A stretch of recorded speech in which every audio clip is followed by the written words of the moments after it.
Hey everyone, welcome to CLAT point.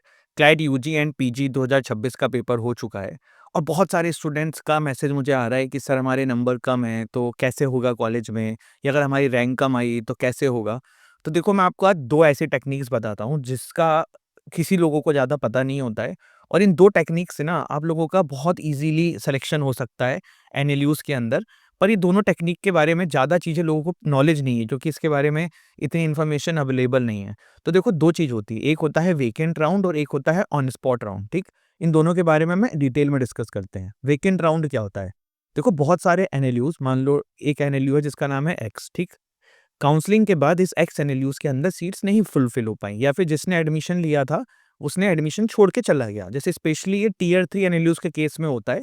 बहुत बच्चे वहाँ जाके कॉलेज छोड़ते हैं। जैसे कि मैंने भी क्लैट पीजी में एलएलएम लिया था, तो मैं एनएलयू औरंगाबाद गया था एलएलएम करने, बट मैं कॉलेज 10 से 15 दिन बाद छोड़ आया था, मुझे नहीं जमा था। तो ऐसे ही बहुत सारे कॉलेजेस ना बच्चे छोड़ देते हैं। या कोई टियर 2 में गया तो उसको नहीं मज़ा आया, उसने सोचा नहीं मैं एनालिसिस ही लूँगा तभी करूँगा। बहुत लोग टियर 1 भी छोड़ देते हैं, कोई अपनी स्ट्रीम चेंज कर देता है। तो काउंसलिंग के बाद ना वो सीट्स खाली हो जाती हैं। तो इसके लिए क्लैट कंसोर्टियम एक प्रोसेस रखता है जिसका नाम है वेकेंट राउंड।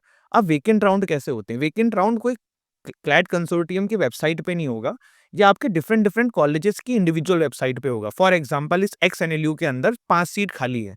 तो ये जैसे ही काउंसलिंग खत्म होगी, आपको हर कॉलेज की वेबसाइट चेक करती रहनी रहेगी।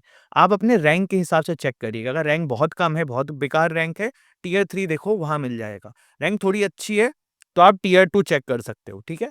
और रैंक बिल्कुल मतलब ना के बराबर है, तो आप बिल्कुल जो टियर 3 में भी लास्ट के एनएलयूज़ हैं, जैसे गोवा हो गया, आसाम आसाम तो तब भी अच्छा कॉलेज है, त्रिपुरा हो गया, इस तरीके के एनएलयूज़ देख सकते हो। तो काउंसलिंग जैसे खत्म होगी, आपको इन इंडिविजुअल कॉलेजेस की वेबसाइट चेक करते रहना है। जैसे ही आप इनकी वेबसाइट चेक करते रहेंगे, आई थिंक 1 से 2 दिन बाद काउंसलिंग के वेकेंट राउंड का नोटिफिकेशन आ जाता है। उसमें नंबर ऑफ सीट्स आ जाती हैं, कैटेगरी वाइज़ किसमें कितनी सीट्स हैं। आई थिंक 500 या ₹100 लेते हैं, किसी में ₹1000 होता है।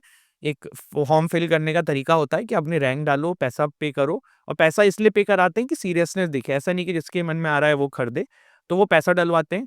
उसके बाद वो कुछ दिन बाद लिस्ट निकालते हैं। वो एक ही साथ सारी रैंक निकाल देंगे। मान लो इस एक्स एनएलयू के अंदर 50 लड़कों ने अप्लाई किया था, तो 50 लड़कों की रैंक आ गई कि भाई ये रैंक है इस 50 में से, और अब ये 5 बच्चे ऊपर के ले लिए जाएँगे कैटेगरी वाइज़, जो जिसमें टॉप पे होगा। अब होता क्या है कि उस समय मान लो उस एनएलयूज़ में टोटल सीट थी 60, 55 एडमिशन हो चुके थे, 5 एडमिशन नहीं हुए थे। ये उस समय का सिचुएशन था। लेकिन जब ये 5 ने एडमिशन ले लिया तो पता पड़ा 3 बच्चे और छोड़ गए। इन 5 में से भी 2 छोड़ दिया। तो ये वेकेंट राउंड की प्रोसेस भी लंबी चलती है। बहुत सारे एनएलयूज़ में 5-5 वेकेंट राउंड्स होते हैं, तब जाके सीट्स फुलफिल होती है।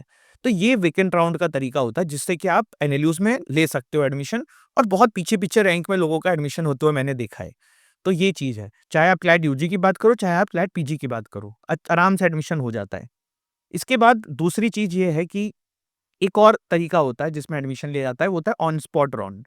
ऑन स्पॉट राउंड, ये क्या होता है? जैसे मान लो किसी का वेकेंट राउंड में नहीं हुआ, या किसी ने वेकेंट राउंड में अप्लाई नहीं किया था, तो क्या होता है कि मान लो एक एग्जांपल ले लेते हैं वापस से। ये जो एक्स नाम का कॉलेज था, इसने 5 वेकेंट राउंड किए, लेकिन इसकी जो टोटल नंबर ऑफ मान लो 5 सीट खाली थी, वो फुलफिल ही नहीं हो पाई।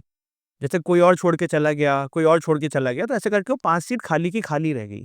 तो ये एनएलयू वेकेंट राउंड नहीं निकालेगा, ये ऑन स्पॉट राउंड निकालेगा। और ऑन स्पॉट राउंड के अंदर ये होता है कि जो उस दिन वहाँ पे पहुँच जाए, first come first serve basis, उसको एडमिशन मिल जाएगा, चाहे तुम्हारी रैंक कितनी बेकार हो। मिनिमम एलिजिबिलिटी होनी चाहिए, क्लैट का तुमने पेपर दिया है। बिलीव मी, लास्ट ईयर मैंने ऐसे-ऐसे स्टूडेंट्स देखे हैं, जिनकी 8-8, 9-9, 10-10 हज़ार रैंक आई थी। वो लोगों को एडमिशन मिला है क्लैट पीजी में। क्लैट यूजी में पता नहीं कितनी 15-20 हज़ार तक भी लोगों को एनएलयूज़ में एडमिशन मिल जाता है।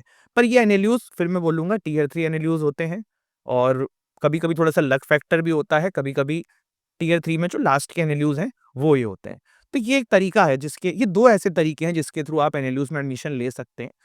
एंड अपार्ट फ्रॉम इट, अगर आपको वो टियर 3 एनएलयूज़ में एडमिशन नहीं लेना है, आपका इस बार का पेपर अच्छा नहीं हुआ है, तो डोंट बी डिसहार्टन।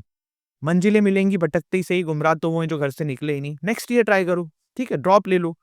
और ड्रॉपर्स हमारा कोर्स देख चेक कर सकते हैं, डिस्क्रिप्शन में आपको सारा डिटेल मिल जाएगा।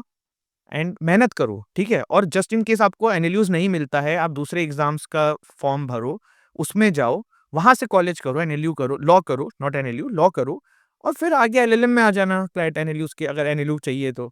या फिर ऐसा नहीं कि सिर्फ़ एनएलयू से करोगे तो ही महान वकील बनोगे, आप ऐसे भी अच्छे वकील बन सकते हो, आपको थोड़ी एफर्ट बढ़ जाएगा, ठीक है? तो this is it, thank you so much, जय हिंद, जय भारत।